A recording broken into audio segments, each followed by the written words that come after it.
What's for dinner for your dog? Is it raw? Dr. Wendy King of Spirits Creek Veterinary Clinic is here with the pros and cons. What's the craze with raw? I mean, I'm amazed. I can go to Walmart and see it in the cabinet there. Any kind of pet food store. What's the big deal with raw food? So there's a nickname for it called the BARF diet. It's bones and raw foods, but it sounds catchy. Yeah, BARF.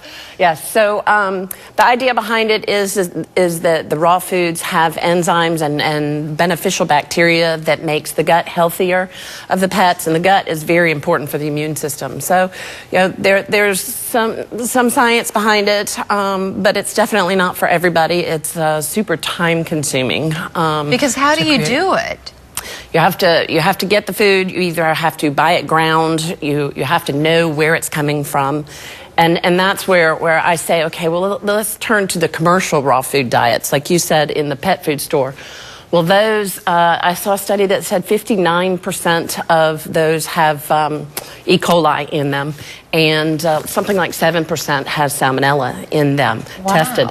So, no, how do they know that it has that?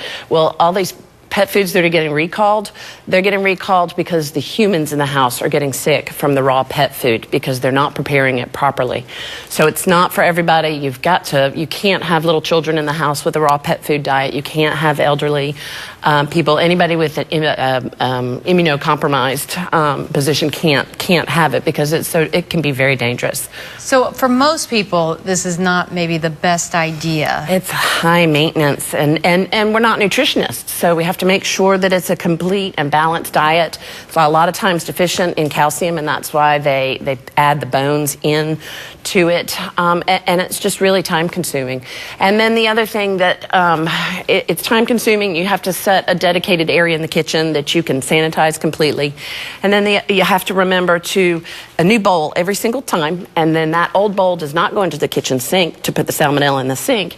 That old bowl goes straight to the dishwasher. But also remember that dogs don't get salmonella, really. I mean, they don't get sick from salmonella. It's the humans. More the humans.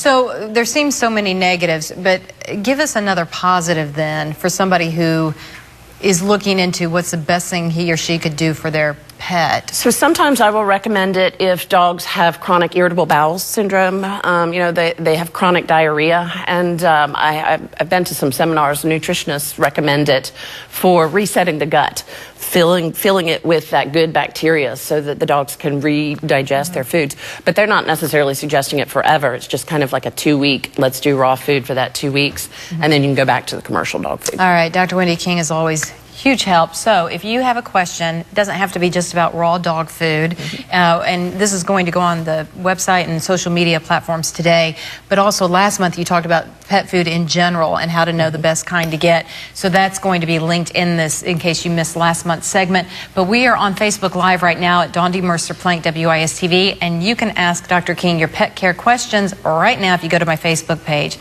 Thank you very much. The Pet Vet is in. We'll be right back. Stay with us.